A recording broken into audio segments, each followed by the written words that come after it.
अच्छा, पहले हमने 2 कंपार्टमेंट ओपन मॉडल करना है। 2 कंपार्टमेंट्स के अंदर हमारे पास 2 कंपार्टमेंट है, एक मेन कंपार्टमेंट जिसको सेंट्रल कहते हैं, सेंट्रल कंपार्टमेंट, और दूसरा जो है वो पेरिफेरल है। ठीक है, सेंट्रल कंपार्टमेंट में हमारे पास ब्लड आता है जो मेजर है, ठीक है, ये मेजर कंपार्टमेंट होता है, और दूसरा हाईली परफ्यूज्ड ऑर्गन्स आते हैं, मैं इसको HPO लिख रही हूँ, ठीक है, और पेरिफेरीज में आ जाती हैं लो परफ्यूजन ऑर्गन्स या लेस परफ्यूजन ऑर्गन्स।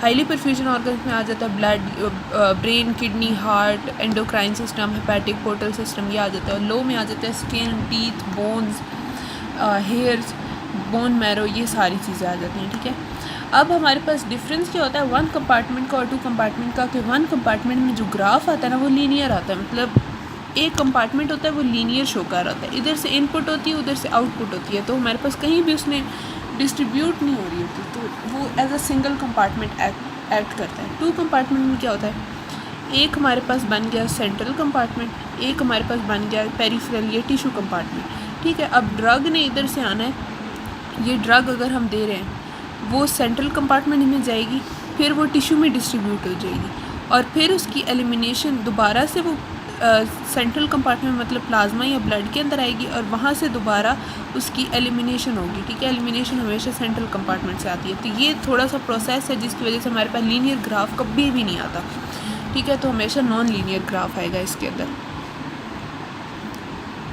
ठीक है, अब हमारे पास हम इसके ग्राफ को कैसे स्टडी कर सकते हैं कि हमने प्लाज्मा कंसंट्रेशन टाइम ग्राफ लिया, ये 0 है और ये 50 कंसंट्रेशन सपोज कर रहे हैं। ठीक है, जब हम IV बोलस के ज़रिए ड्रग देते हैं, ठीक है, IV बोलस में हमने 50 mg ड्रग दी, यहाँ पर हमारे पास है इसकी हाईली प्लाज्मा कंसंट्रेशन है, प्लाज्मा कंसंट्रेशन है, उसी टाइम के ऊपर टिश्यूज़ के अंदर ड्रग की कंसंट्रेशन 0 है, क्योंकि अब भी वो इंटर हुई है प्लाज्मा में, टिश्यू में तो वो थी ही नहीं, तो वो 0 है। ठीक है, अब उसने क्या किया है, 2 ग्राफ्स आएंगे, ये बाय एक्सपोनेंशियल ग्राफ आएगा। ठीक है, बाय एक्सपोनेंशियल,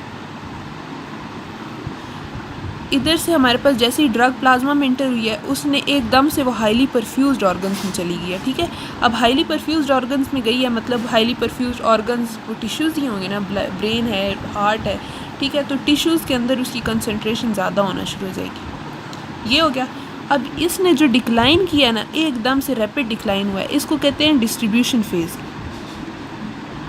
ठीक है, डिस्ट्रीब्यूशन फेज़, इसमें रैपिड डिक्लाइन होता है।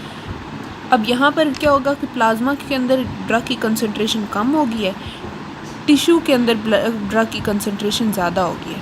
ठीक है, एक पॉइंट ऐसा आता है कि प्लाज्मा और टिश्यू के अंदर सेम अमाउंट आ जाती है, मतलब इक्विलिब्रियम आ जाता है। ठीक, ये इक्विलिब्रियम आएगा। अब जब वो इक्विलिब्रियम जनरेट हो गया, ठीक है, तो हमारे पास क्या आएगा कि एलिमिनेशन होगी, टिश्यू से भी निकल जाएगी ड्रग, प्लाज्मा से भी निकलेगी, तो ये क्या हमारे पास होगा, एलिमिनेशन फेज़ आ जाता है। ठीक है,